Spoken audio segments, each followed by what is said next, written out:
Hey everybody, I'm Jonathan Willis. I'm the creator and lead instructor of Real World Trauma. Today we're going to talk some about tourniquets. I get a lot of questions in my classes, online, offline, about tourniquet selections nowadays.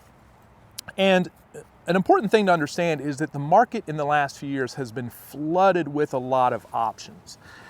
And although this could be a good thing, I think in a lot of ways it's somewhat muddied the waters of peak performing products.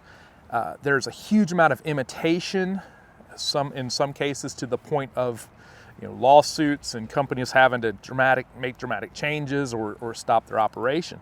But an important thing to understand is that outside of the soft T wide and the cat tourniquet, there have not been any very significant improvements in the immediate action tool that a tourniquet is. And also, outside of these two tourniquets, there isn't a lot of real world proven reliability. These two tourniquets are the standard bearers of quality tourniquets, of the performance that we need when we're trying to stop a dangerous bleed. And I think that we need to keep that in mind when we're making these selections. Almost to say that if it ain't broke, don't fix it. So I feel strongly about either of these two tourniquets. I do have my preference. Most people who know me know what my preference is. I have a lot of great friends who have done a lot of real work in this realm as well, who pick a tourniquet that it maybe isn't my favorite. And that's cool too.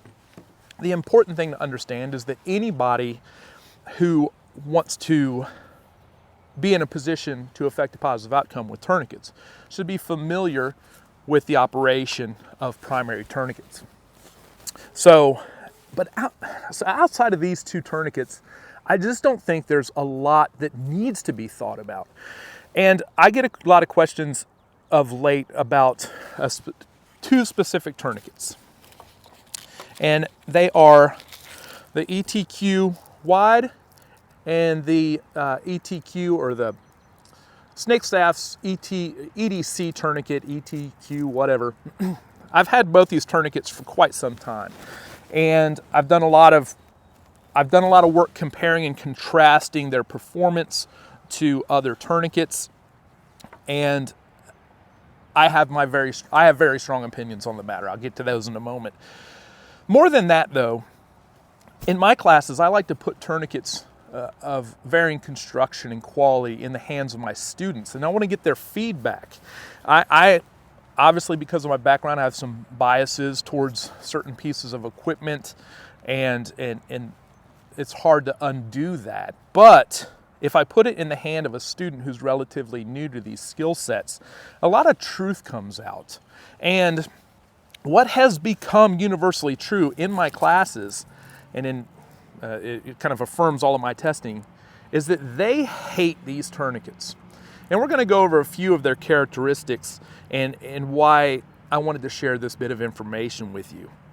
But universally in my classes, when people are able to get their hands on things like this and do real reps and get put under time and put under stress and trying to put these tourniquets on effectively, there has not actually been a case where anyone has said, oh, I'd really much rather have this than that. And quite frankly, most of their responses are, I never want to have this because I don't like it. So we'll get into, we'll save the worst for last. But let's look at the ETQ wide. The ETQ wide is simply an effort for these folks to get Committee on TCCC recommendations. That's pretty much what this is about. They've been bragging about this one being so small that it could fit into a pistol magazine forever. But in order to get that recommendation, they had to make an inch and a half one.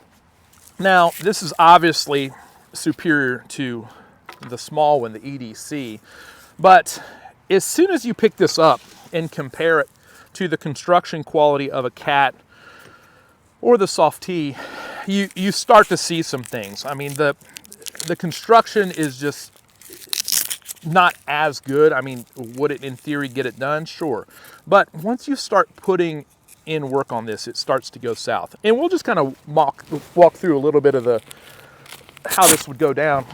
Remember that the first step in applying a tourniquet is most vital, in that you get it nice and tight around your arm. So I don't know if the camera can show this, but as soon as we've taken that first step to appropriately secure and tighten the strap and Velcro it onto itself, and we already should have a lot of good tension in this tourniquet. As soon as we get there and we want to start twisting the tourniquet, in this construction, the actual windlass clip itself starts to become a problem in getting the windlass past that clip and over that clip.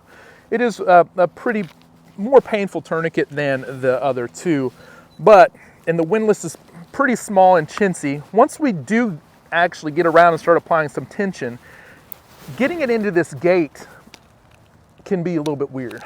There, we got that one there. But the gate is pretty narrow. It's just a strange configuration. And I think in a lot of ways, I'll take it off and get it up closer here to the camera. Once we get this thing under tension, you can see that there's not a lot of room for the windlass to start clearing that clip. Now, it's just not as fluid of an application as the Soft T or the Cat. It's just not there in the same way. And you can already see, just from messing around with it, the Velcro tends to bunch on itself in ways that other tourniquets don't. A Cat does not do it like that. It's just a much thinner, less quality construction tourniquet. Now, I think as a care provider, some of the things that annoy me about this tourniquet has been the gimmicks that are associated with it. And I don't much appreciate that. I think it's kind of silly. The most obvious one being the Kim light. Now, when most students pick this up, they'll say things like, "Why is there a level?" And that's a funny thing to say, because a level would be about as useful on this as a Kim light. They say things like, "Oh, so paramedics can find that there's been a tourniquet applied." The suggestion that a paramedic wouldn't be doing an appropriate enough eval to find a tourniquet on a person or see that they'd been injured in a way that may have warranted a tourniquet is just pure silliness.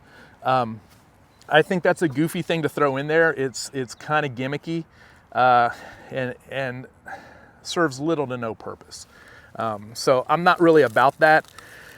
Another couple of gimmicks, and I'm not going to say this is a hit, but the instructions on here,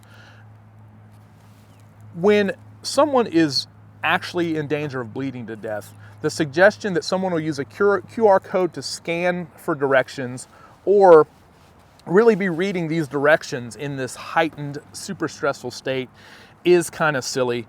The time to figure out how to use and apply a tourniquet is long before someone chucks you one when someone else is bleeding to death.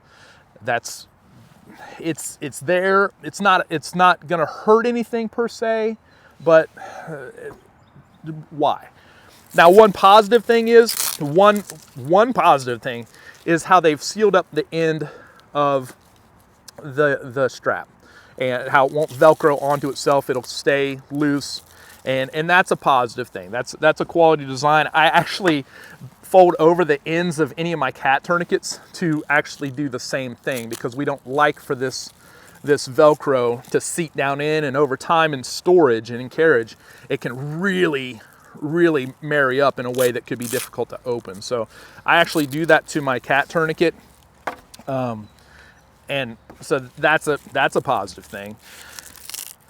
So this one is the ETQ wide.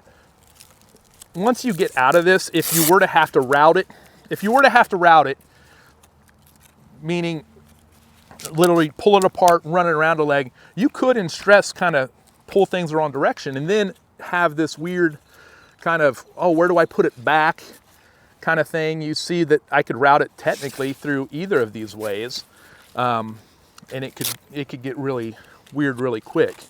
So How would I get this back to here?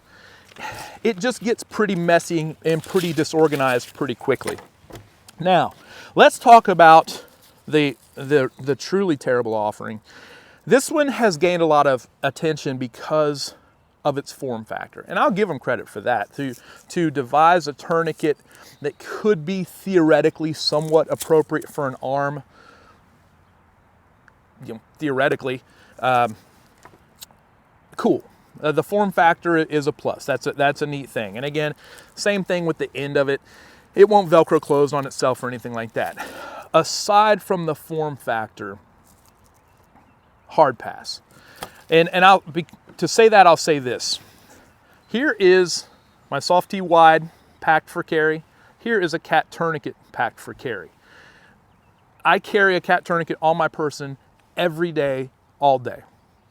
A lot of my friends carry a flat packed soft T wide on their person every day. And we have great tools like the Filster flat pack, which I love. I have another picture available that actually shows this in my Filster flat pack, and it's a terrific option. So to suggest that you can't set up the form factor by an appropriate flat packing to EDC a real tourniquet is also somewhat disingenuous. Find a way. A good friend of mine carries, and a lot of people are carrying, in a soft AR mag inside the waistband, and that's a really cool way to carry them too. So look at these different options. There's a lot of different ways to do this.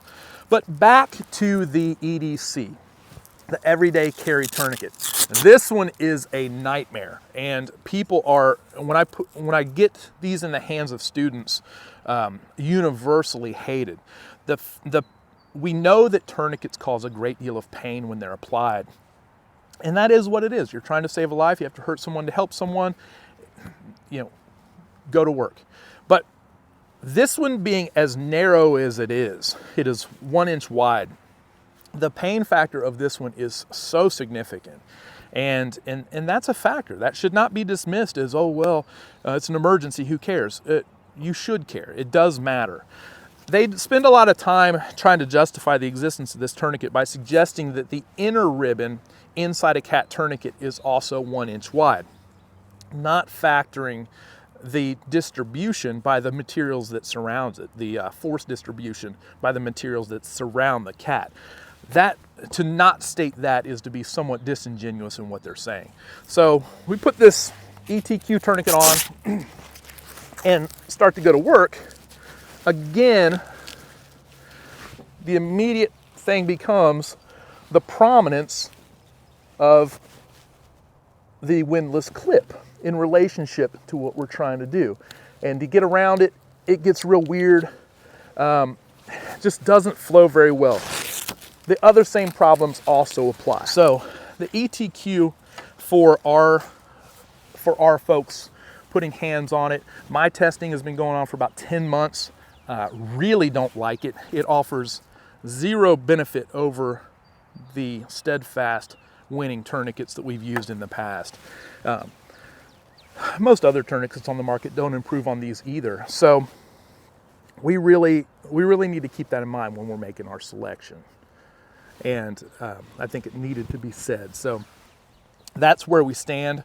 Our students universally hate the ETQ, and I think with good reason. So that's our tips of the day on tourniquet selection. Go with what has worked for many, many years. And stay safe, learn those tourniquets, and be well.